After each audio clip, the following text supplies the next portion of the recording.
चयन पर्षद ने विज्ञापन 1/2023 प्रकाशित किया था। उसके बाद हमने परीक्षाएं उसकी ली और उसके बाद अब सेकंड चरण यानी कि शारीरिक दक्षता परीक्षा की तरफ हम बढ़ रहे हैं। 1,07,079 अभ्यर्थियों को चयनित किया है शारीरिक दक्षता परीक्षा के लिए। इसमें पुरुष अभ्यर्थियों की संख्या 67,518 है और महिला अभ्यर्थियों की संख्या 39,550 है और इसमें ट्रांसजेंडर्स की संख्या 11 है। इन सभी में जो 1,07,079 हैं, इनमें 485 गृह रक्षक अभ्यर्थी और 433 स्वतंत्रता सेनानी के आश्रित भी शामिल हैं।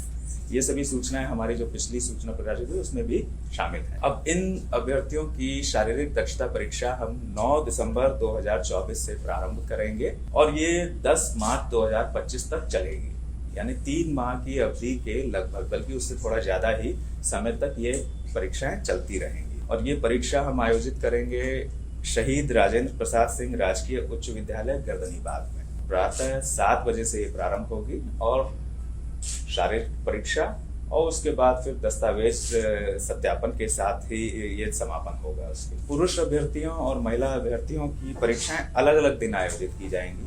ऐसा नहीं है कि एक दिन में दोनों को बुलाया जाएगा।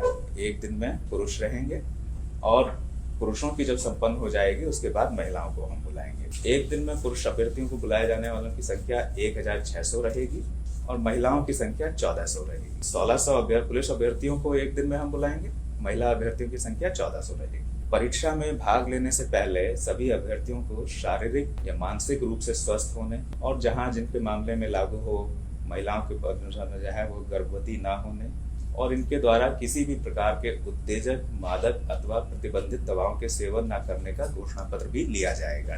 तो इन्हें ये घोषणा पत्र सभी अभ्यर्थियों को समर्पित करना होगा फॉर्म में। इस परीक्षा में दौड़ की, गोला फेंक की, ऊंची कूद की परीक्षाएं होंगी और इनके लिए मार्क्स प्रिस्क्राइब्ड हैं कि कितना अचीव करने पर कितने मार्क्स मिलेंगे। पुरुषों की ऊंचाई और सीने की माप ली जाएगी और महिला अभ्यर्थियों की ऊंचाई और वजन की नाप ली जाएगी। इनके मापदंड सभी प्रकाशित हैं, उनको जो है वो देख लें। और इन सभी इवेंट्स में यानी कि ऊंचाई वगैरह में भी जो मिनिमम मापदंड हैं उनको क्रॉस करने वाले ही सफल माने जाएंगे। दौड़ में, गोला फेंक में और ऊंची कूद में, इन सभी में अलग अलग पास होना होगा।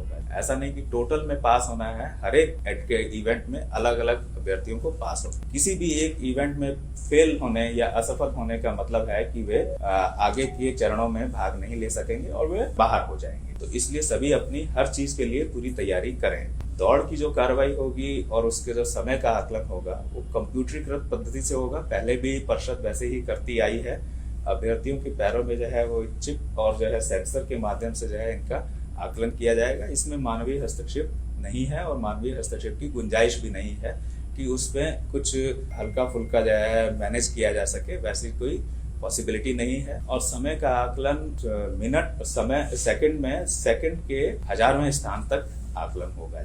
दस्तावेज सत्यापन होगा और इसमें ये भी जो है चीज है अभ्यर्थियों के लिए है कि जब वे आएंगे तो उनके प्रवेश पत्र जो एडमिट कार्ड है उसी के माध्यम से उनको प्रवेश की अनुमति होगी और फिर उसके बाद उनके बायोमेट्रिक्स लिए जाएंगे और उनका मिलान लिखित परीक्षा के समय जो बायोमेट्रिक्स फीचर्स हमने रिकॉर्ड किए, फिंगरप्रिंट्स, फोटोग्राफ, वीडियोग्राफ आदि, उनसे जो है उनका मिलान किया जाएगा। तो सभी अभ्यर्थी ये ध्यान रखें और उनके परिजन भी यह रखें कि किसी तरह के पररूप धारण के लिए वे प्रयास ना करें। दस्तावेज सत्यापन जो होगा वो उसके लिए हम सभी कैंडिडेट्स को उनकी कोटि के आधार पर किन दस्तावेजों के साथ आना है उसका भी हम स्पष्ट उल्लेख कर दे रहे हैं ताकि उन्हें स्पष्ट रहे कि उन्हें किन किन दस्तावेजों के मूल प्रतियों के साथ सत्यापन के लिए उपस्थित होना है। यहाँ पर मैं फिर से जो है वह दोहरा दूं कि इसके लिए किसी भी अभ्यर्थी को एक्स्ट्रा टाइम या एक्स्ट्रा डेट नहीं दी जाएगी और ना ही उनका अनुरोध माना जाएगा। उस दिन वे अपने प्रमाण पत्र सारे जो है लेकर के आए, जो वे समर्पित करेंगे और जो जो है उनका मिलान किया जाएगा उसके आधार पर ही परिषद उनके क्लेम के पुष्ट होने अथवा ना पुष्ट हो पाने के बारे में निर्णय लेगी। उनका अनुरोध बाद में समर्पित करने या समय विस्तार का मान्य नहीं होगा, उस समय के आधार पर ही उनका मान लिया जाएगा। EWS कैटेगरी के जो हृदय हैं उसके लिए वित्तीय वर्ष निर्धारित है कि किस वित्तीय वर्ष का आपको प्रमाण पत्र या आय एवं व्यय प्रमाण पत्र जो बोला जाता है उन्हें लेकर के आना है। वो हमारे सूचना में प्रकाशित है, उसी अवधि का वो लेकर के आए। इसी प्रकार से जो बीसी या ईबीसी कैटेगरी के हैं जिन्हें नॉन क्रिमी लेयर सर्टिफिकेट देना है, वे जो है लेकर के आए।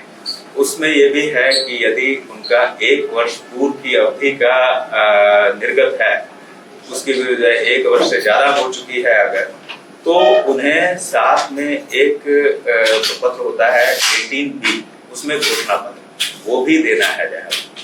यानी कि जिनका NCL सर्टिफिकेट 1 वर्ष से पहले का निर्गत है, उन्हें सर्टिफिकेट प्लस घोषणा पत्र दोनों देना है, एक से काम नहीं चलेगा।